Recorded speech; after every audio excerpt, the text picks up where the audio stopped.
right, so let's turn it over to Carrie Lane. She's in for Sean Stiles tonight for an update on that microclimate weather and a cool down on the way, right? A cool down on the way by Wednesday, which is perfect if your child is in the Poway Unified School District because Wednesday is their first day of school. I know some kiddos also starting as early as tomorrow, so you got to figure out what to lay out, right? This is very exciting. Big first day of school. Today's highs, it was pretty nice out there for the coastline. Inland Valley is rather hot. Along the coast, we're in the mid 70s. As we push inland, Miramar in the low 80s. But look at Escondido, Valley Center, Ramona, all in the 90s. Julian 89 today. Borrego Springs 105. We didn't quite get the cloud coverage today as far across the county as what we saw yesterday. So I think that's why we saw temperatures a little more elevated today. Some spots a few degrees warmer than they were yesterday. 76 degrees in downtown San Diego. Humidity is 67%. The winds are out of the west, 9 miles per hour.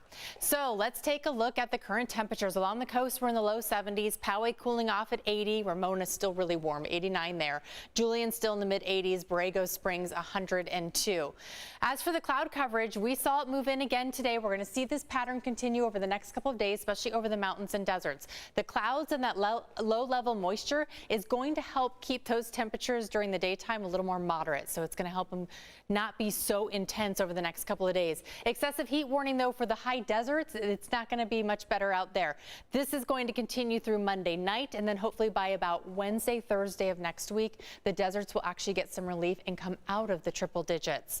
Drier, cooler weather starting on Wednesday. For the deserts a little bit later, possibly by Thursday. So let's take a look at the cloud coverage. Yesterday, we saw it move all across San Diego County. Today, it was more towards the southeastern corner. You see some cells pop up there this afternoon, a lot of them closer to the border. These cells, we were anticipating possibly some flash flood watches, but they're moving so quickly now that we don't expect them to materialize and dump a bunch of rain in a short period of time because they are moving so quickly.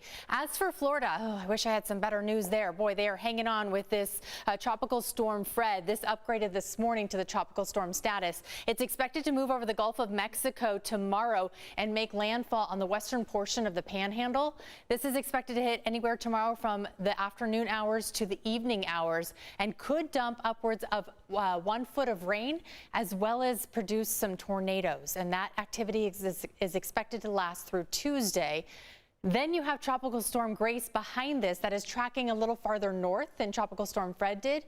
So there is a chance that could actually even wreak more havoc on that southeastern portion of our nation. Beaches today, water temperature 68 degrees, waves about 1 to 3 feet. Unless you were north of Carlsbad, you could have seen some sets up to 4. As for the next 8 days, all right, let's take a look along the coast. If those kids are getting ready to lay out their clothes for the first day of school, well, we're going to be in the upper 70s along the coast through about Tuesday, and then Wednesday drop down to the mid 70s. Clouds still in the mix. Inland valleys were in the upper 80s, and then by Wednesday 82 degrees, much more comfortable. The mountains in the upper 80s tomorrow, and then still that chance of thunderstorms out there Tuesday and Wednesday. And by Thursday, you can see here we get out of the triple digits and cool off for at least a couple of days. So there's a little bit of cooling there for you. I'll take it. Okay, it's a win. Thank you for that, Carrie.